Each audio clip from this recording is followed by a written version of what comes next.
Hello and welcome. Today we're making rice pudding in the Instant Pot using the pot and pot method. This is a super easy recipe and has such a low hands-on time it almost makes itself. So while it is super easy, there are a few things we want to think about while we're making it. So let's get to the ingredients and the things you're going to need to do this. So, as the title suggests, you will need an Instant Pot or other pressure cooker. Stovetop pressure cookers will probably want to lower the cook time by 3 or 4 minutes. You're also going to need a trivet, an oven-proof container, and for that part of it, we're going to need 1.5 cups of water for the Instant Pot. Next up, for the ingredients, you're going to need an additional 1.5 cups water, 1 cup milk, a tablespoon of vanilla extract, a 1/4 cup of sugar, a 1/4 teaspoon of salt, and what you're going to watch me do here, I'm going to make a half batch, so it's just all of that cut in half. So real quick on the bowl that you're going to need, this recipe needs a 6+ cup oven-safe dish. It will not all fit in a 4 cup without overflowing. Doing a half batch like I am here, you're going to need a 3 or a 4 cup dish. In this case, I'm using a 4 cup dish, but you want to have that extra room, so if you're doing the full batch, make sure you have at least 6 cups. Once we have everything together for that, we need to get our pressure cooker set up. You'll have to excuse the spotting at the bottom of the pot. My water in the city is harder than mid-90s gangster rap. What we want to do is just pour our 1.5 cups of water in and place our trivet in, making sure the water level does not go above the trivet. This is to hold our rice mixture above the liquid level and is one of our insurances against burning, and we'll talk about that in just a moment. Now we just need to take all of our ingredients and put them in our oven-safe bowl. There's not really an order of ingredients since none of our ingredients interact in an unsatisfactory way.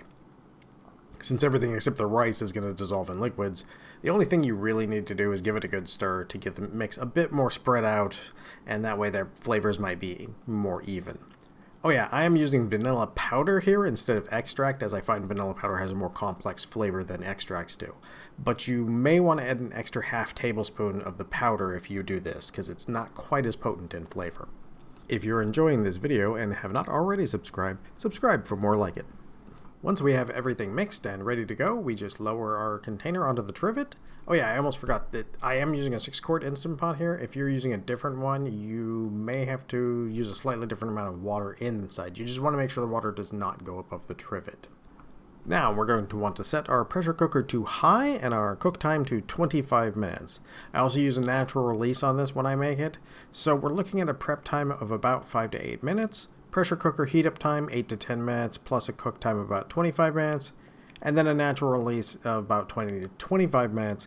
So total recipe time, we get right in the ballpark of about an hour, with 5 to 10 minutes of actually needing our attention. If we were doing this the traditional way, we would be looking at 35 to 40 minutes to make from start to finish. So if it takes longer, why do we want to do it this way? Simple. Doing it the traditional way, we have to be there for pretty much the entire time stirring so that it doesn't burn. So it's pretty much 90% active time. So in this case, we're going to trade a few more minutes of cook time for the ability to spend a great deal more time away from the dish that we're making.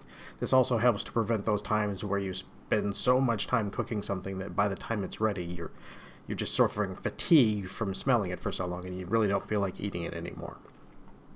So, why did they say we had insurance against burning?